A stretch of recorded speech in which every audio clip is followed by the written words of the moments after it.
Item number 11, consider and approve Palos Verdes Golf Club 2024 proposed budget.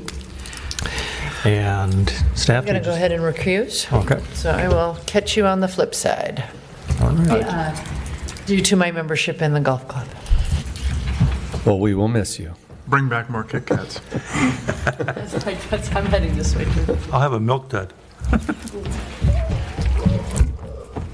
Staff, you just defer to Mr. I'm Stockton. sorry. I'm sorry. Yes, Mayor and members of the council, here this evening to present on the Palos Verdes Golf Course budget for the calendar year 2024 is General Manager David Stockey. David? Thank you. Honorable Mayor, council members, thanks for having us this evening. We have a slideshow that should take no less than 2, maybe 3 hours. So I think you guys can just kick back and get some popcorn going. No, I'll try to keep this short and sweet. Fortunately, I've been able to go through this with the city liaisons, and obviously Elaine Jang came and we've done a presentation. Hopefully you guys had a chance to take a look at it. There is going to be good news in this presentation because it is going to be additional revenues to the city for 2024 if approved. So working through the slides, the review process, when we do our budgets, we start with a zero base. We get with all the department heads. We obviously talk with the board, find out the direction that we want to take the club in terms of member experience and resident experience for PVE.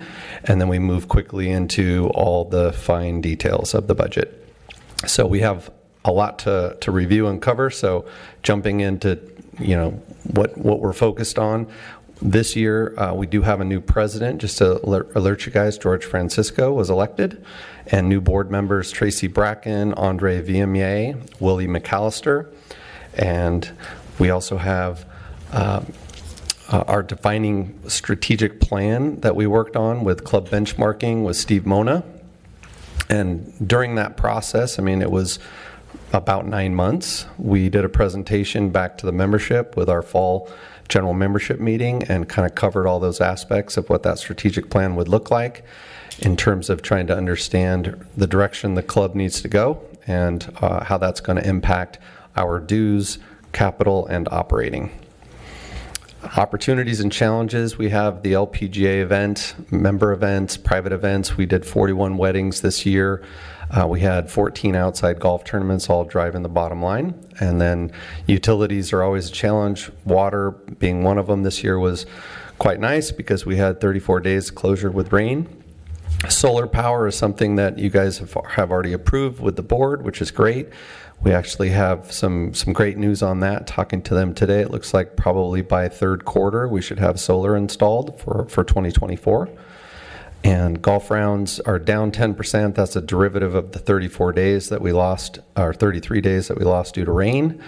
And then retaining staff is always a challenge and will be continuous, I think, forever.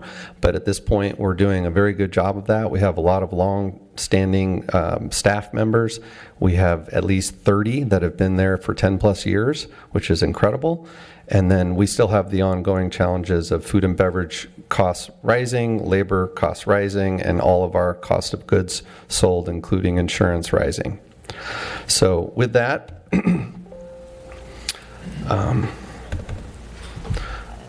our revenues this year are, so this is kind of a 2023 breakdown through October 31. We're looking at 12.3 million, and to kind of fast forward our forecast for the end of the year, 4.7 is the goal, and our budget that was approved last year was actually 13.5, so we're having a nice variance to that budget. Our variance this year looks like it's going to come in right at 8.9% to budget in terms of what that's going to generate for the city. So the city's picking up another 109,000, it looks like, based on what we had budgeted to what we actually are performing. So it's been a great year. Strong revenues. A lot of that was strong F&B, and the LPGA event helped out a lot.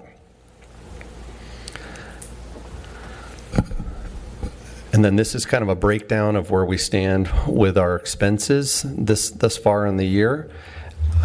When you're looking at golf course maintenance, that's always the biggest number that we're going to have. That's just going to be a pure cost to maintain the golf course.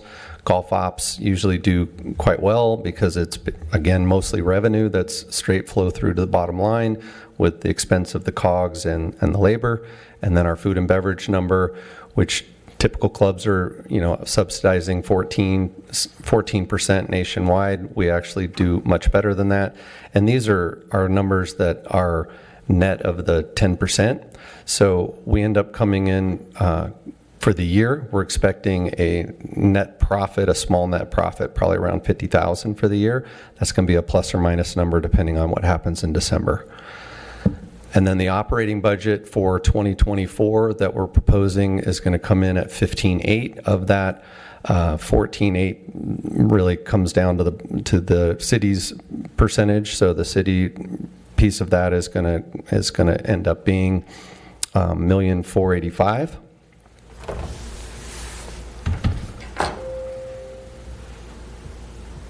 I'm going to try to see this a little better.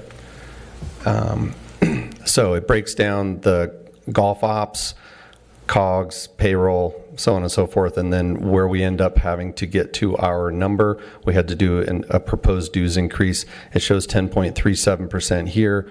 Just to get to a round number, we went up to 10.7% for our operating dues increase so that we basically break even. Our total increase is going to come in proposed at 14.85%. That includes a $50 increase to the capital dues, which currently is slightly underfunded. So by putting that $50 in there, the total increase to the membership is 14.85. And then there's a graph just to the side of it, just kind of shows the escalation of the city fees. Again, this year we budgeted for $1,266,000. We're going to come in at $1,375,000. 2022, we were at $1,003,000 that was paid to the city, and so on and so forth. You can see the numbers, how they've gone up, with 2020 being the weird year based on COVID. So here's our proposed dues and increases built in with that 10.7%. You end up at 940 is where we're intending it to go from where it is now for the resident, and the non-resident goes from 1,035 to 1,135. And then when you add the capital dues number in, which was 100, goes up to 150. You have an all-in number of 1,080 and 1,200, and it looks like 1,245. Or excuse me, 95. It's hard to read and click at the same time. Single membership, resident, non-resident. So you see the difference there. This is a category we don't sell anymore. Prior to me arriving, they'd already gotten kind of closed this out. So you have members that are still grandfathered in that are in this single membership now. It's all family memberships. And currently the resident is paying $670. They're going up to $740 plus the $150 capital.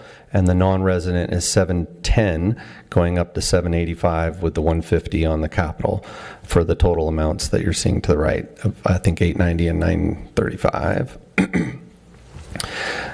Again, this shows the kind of metrics that we need in order for the club to have what we consider a compelling member experience.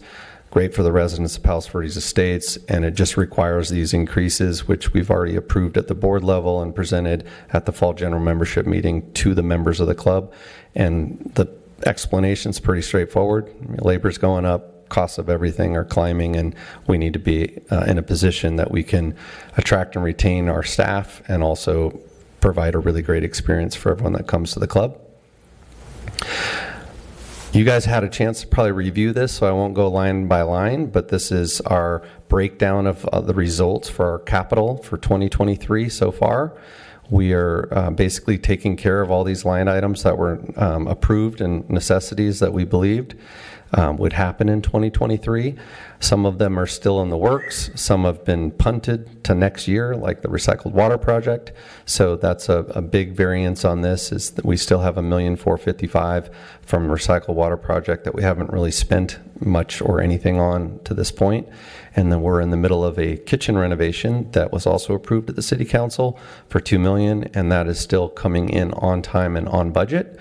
So we are at a point now where we've completed permit 1. There was 3 permits pulled. Permit 2 should be closed out, we expect to be around December 20th. And then permit 3, we decided so that we wouldn't interrupt the experience of the club to start that in January. We had informed the city council last year that we expect the project to go through the end of January, and it looks like with this purposeful delay to not impact the member experience during the holidays, we'll be wrapping up by middle of February. So actually a little ahead of schedule in terms of total timing, but a couple weeks behind on what we anticipated. So all things good there, and it's turning out great. Oops, the slide dropped.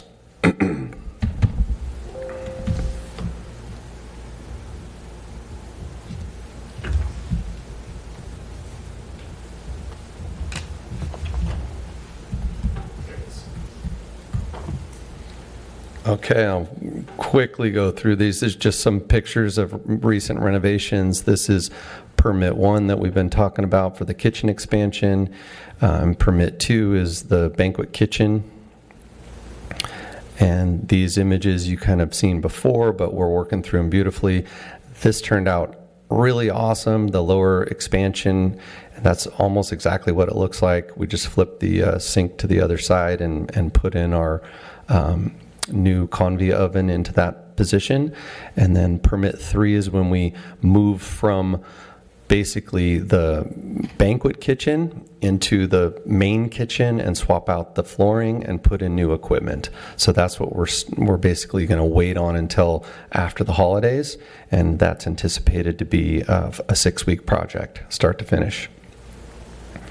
And when it's all said and done, the goal is we can offer Saturday night dining, which we don't have now. That's in our budget for 2024, so that there is increased revenues for the club and at the same time a great experience for the members. It's been one of the comments that we've gotten over the years with our surveys, and we want to make sure that we can accommodate the City of Palos Verdes Estates residents, the members of the club, and keep everyone happy. This is just a few pictures of the lower kitchen expansion. It was dirt. It was basically 12 tons of PV stone and just dirt and rock, and we converted into 880 usable square feet of storage and additional cooking space, and having a lot of benefit to this lower expansion to tie into what was already a decent prep kitchen, but it's going to be much better with a new freezer. And then the banquet kitchen, completely transformed, the Bud Oakley room, and love to give you guys a tour when you're there next. And these are just more pictures of what has transpired. And then a couple of the projects that were knocked out this year, our turf leveling and safety. We had an issue with the synthetic turf in that those were a little tight. You know, those bays were basically 9 foot. Now they're 9.6 to 10 foot, given a little bit more room in between. And we had coyotes chew off all the areas that you would host, put a ball on a tee. So that's been corrected, and it turned out awesome. And then we had more cart path replacement, which you guys will see consistently in each budget. We're always going to take care of those areas that have been cracked out, fallen apart, and deteriorating. And so we've done a major portion of that, coming from the main clubhouse to the first tee all the way towards the driving range. And this is just some nice pictures of the activity. And then, as you know, the PV Tennis Club, PV Golf Club joined in on a project to improve paving from Campesina all the way to the golf course maintenance and create 15 new parking spots for tennis, which we've done, and then 3 additional parking spots up top in that upper parking lot to the left. And these are some before and afters of the activity. And that project also came in on time and on budget, which was pretty awesome. And it was a split fee that was broken out. We had just a little bit more of the expense than the tennis club, but it was proportionate to the work that was completed. And then the recycle water project, which we've touched on, we're still working on this. We're still working with our consultants and project managers to try to be prepared for the water to hit our doorstep. And we have a Gantt chart that's been updated, but I'm sure it'll be updated again because it's still going through the process of getting more progress from West Basin. And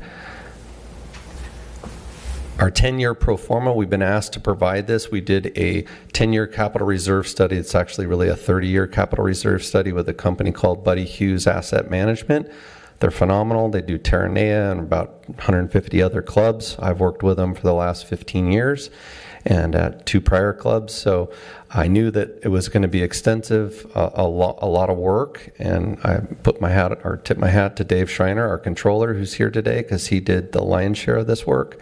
But it is a great result for us because we know all of our assets. It's about 646 line items of everything that the club owns and ultimately the city owns. So now we know those assets are in place and when they need to be taken out because they've met their useful life, and then we'll make good decisions based on, is it still something that we can, get a few more years out of without it being a detriment? But we've come to the conclusion that it's about $1,466,000 each year during the next 10 years, and then if you add the contingency and the legal contingency, it's around $1,750,000 for the 10 years as an average.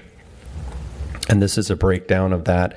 The cool thing about this program, which I'm happy to share, is that you can click on the 30-year, the 25-year, the 5-year, the 1 year, and you can go into all the detail literally just by clicking a button. It's really awesome. So if you want to do a deep dive, you can do it, or you can just get quick results and it'll tell you what you need to replace. So 2024 budget, we worked on our CIF budget. This is the maintenance capital that we expect to spend, about $408,000 based on those line items. And then I know this is harder to read, but basically this goes into the other items that we're planning on replacing based on that 10-year reserve and some of our kind of wish list and requests and things that we know we need to do.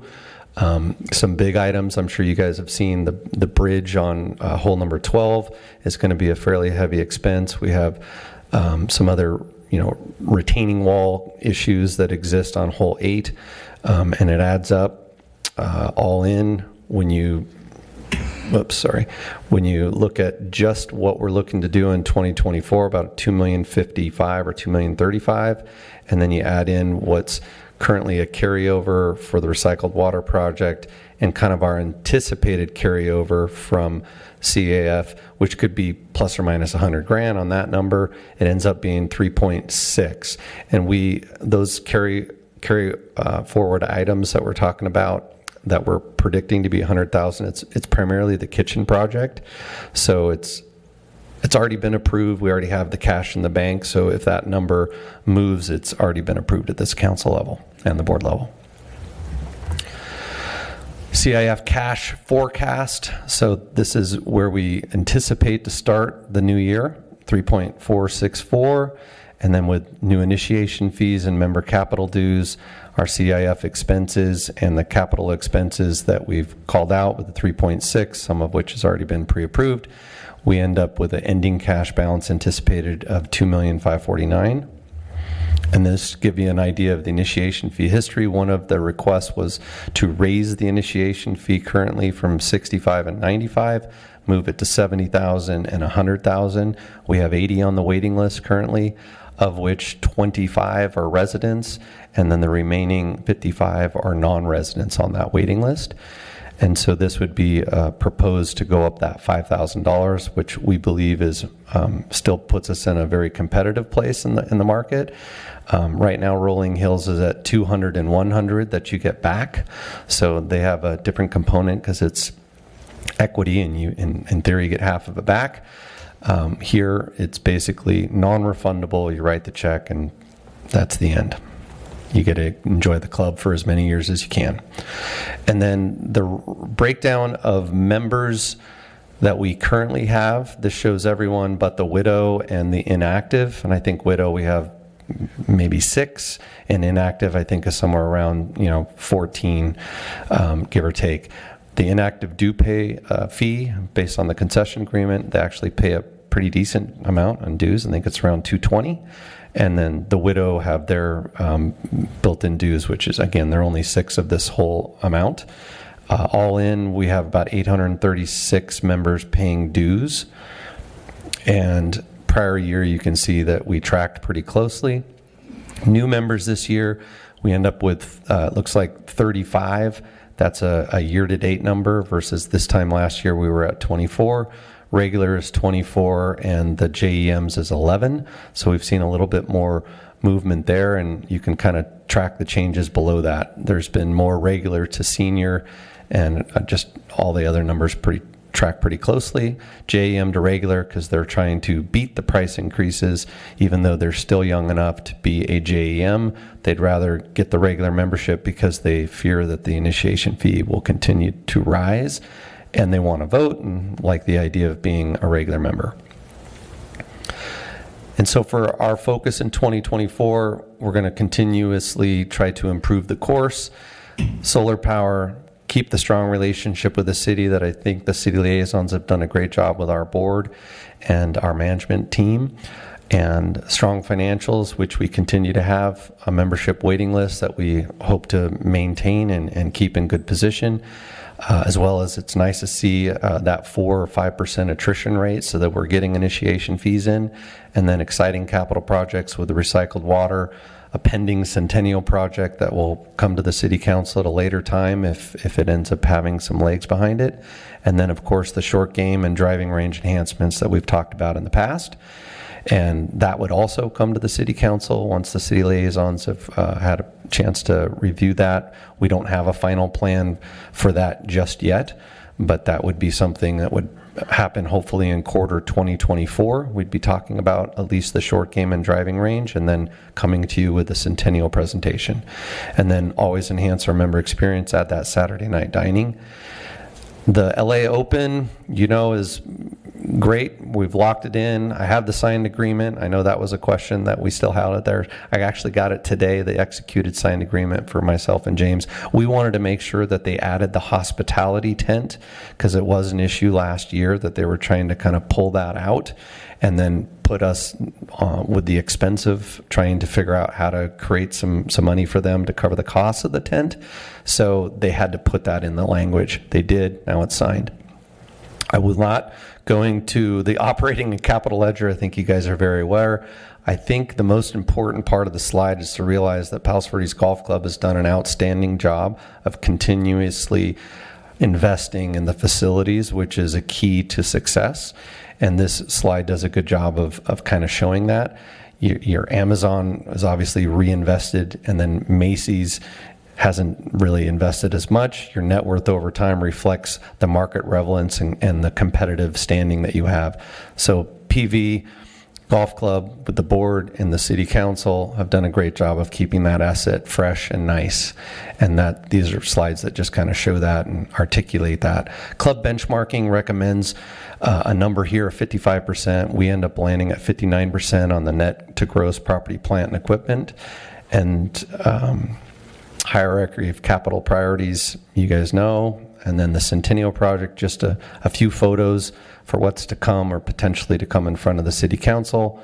A new entrance, a new building at the pro shop, and then some nice renderings and drawings that we've gotten from PHX Architecture on what that would look like, and the expanded fitness, and then just kind of some call outs on what that would look like with roughly 3 times the size of the fitness center. And then a few of the watercolor renderings with the new snack bar, men's locker room, lounge, pro shop enhanced with golf simulation, and then a really nice view with cardio. And that completes slides. Thank you so much. Got it. Sorry if I went over. That's okay. Do we have any questions for Mr. Stocky? I do. David, we exchanged emails regarding the single membership, and you had sent me an updated due sheet, and that's not what you shared here. So I just want to make sure that whatever the final dues are get recorded as part of this meeting. The issue was what's in the current staff report. If you look at resident versus non-resident, it's like a 6% differential, and actually, I think 23%. the wrong number was in. It's actually, I think, 28%. Okay. It's a larger percentage. So we just need to kind of, for documentation or whatever you call historical record, get that right number in there. You said that you held. Bless you. Bless you. You held meetings with your membership over the strategic vision about what kind of club you want to be and what it's going to take to get there. And I'm interested to know kind of what the reaction of the membership was, what percent are tracking with you and are in support of it? Well, I mean, speaking specific to the Centennial Project is different than just the strategic plan, because the strategic plan's doing like your SWOT analysis and things like that. So in general, everyone's tracking on that, because the SWOT analysis really identifies who we are, strengths, weaknesses, opportunities, threats, that kind of thing. So that was really the focus of the strategic plan, and then trying to delve into what are we trying to accomplish, next year, 5 years, 10 years. That's when you start to get more of a dissection. But what we've seen, because we've done 11 presentations so far on the Centennial Project alone, is that those that attend are widely in favor of it. And then you have like kind of the silent ones that maybe aren't willing to come and participate in one of those presentations. And then we did, of course, have our fall general membership meeting, and then everyone had the opportunity to come and kind of chime in. And really, there was only 3 people in the crowd that really pushed back, and one of them was in support of it. They just didn't like the funding mechanism. They wanted a little twist on it.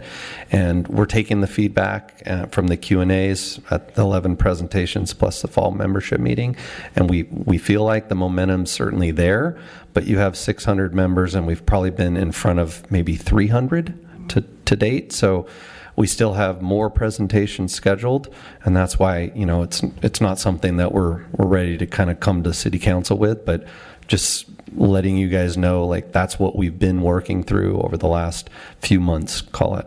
All right, thank you. Okay. I'm going to ask if we have any public comment on this.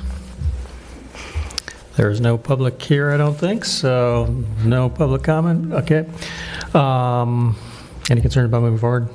The specific request for information that you had, does that need to be satisfied now? That's been satisfied. Okay. I do have a point of view on the proposal. Sure. I'm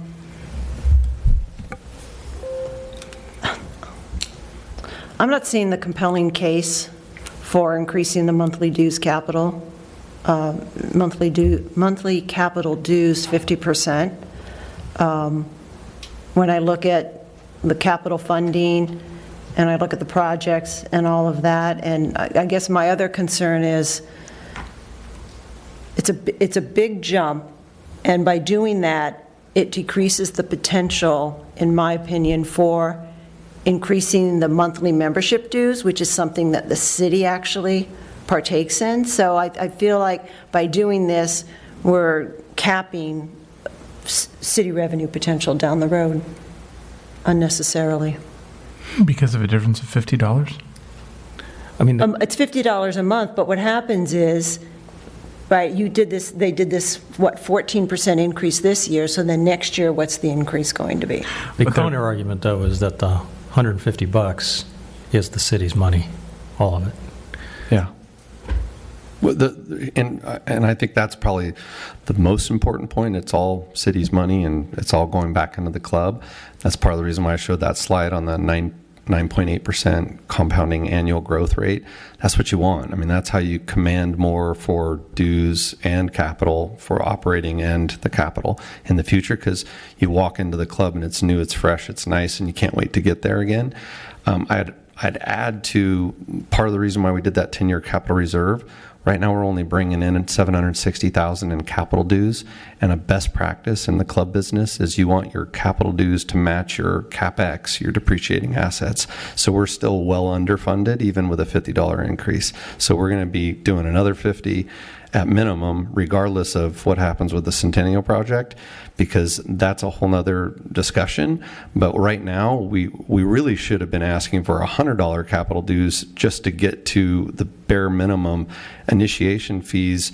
What you want to use those for is aspirational projects, so that we wouldn't have to do an assessment for a big project, or try to figure out how to steal from Peter to pay Paul. So capital dues drive everything, and they're still too low. And actually, they're 24% percentile. When we did our club benchmarking stats, we had 30 clubs that are in the 12 to 25 million range, and we come in at it's the 27th percentile when we just got our latest metrics. So we're still way under on capital dues. But we can't move the needle that fast. I mean, the 50 was a big enough jump. We agree there. Well, I guess then I start to worry that we are pricing out a significant portion of our residents. Yeah, The more we keep increasing and increasing. Yeah, but it's a smaller pool of residents that are going to be able to afford this on an ongoing basis. I mean, this is a city asset. It's a city club. It's not LA Country But Club. it's open to the public. Yeah, if you want to play golf after 3. Well, Not bad compared to spending 70 grand. Yeah.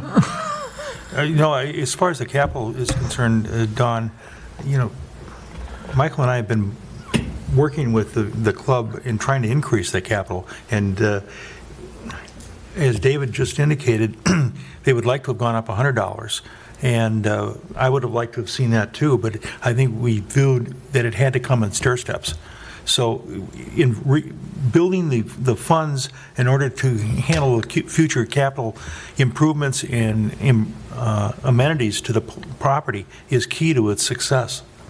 Well, I appreciate that. I guess my reaction is to the comment that the initiation fees are for aspirational projects. I mean, Well, that's how you reinvest. So if we have what we believe is a very well-defined capital reserve study, it's $1,466,000 before we talk about a $200,000 contingency and a $50,000 legal contingency. So we need $1,700,000 just to kind of keep things status quo. That's not improving the property. That's not doing anything other than just taking care of, the carpet, the paint, the lights, the roof, the basics, right? So our goal is always going to be to make the property better and do, kind of live up to the concession agreement, which is consistently invest into the property to make it at the top level so that we can attract and retain members.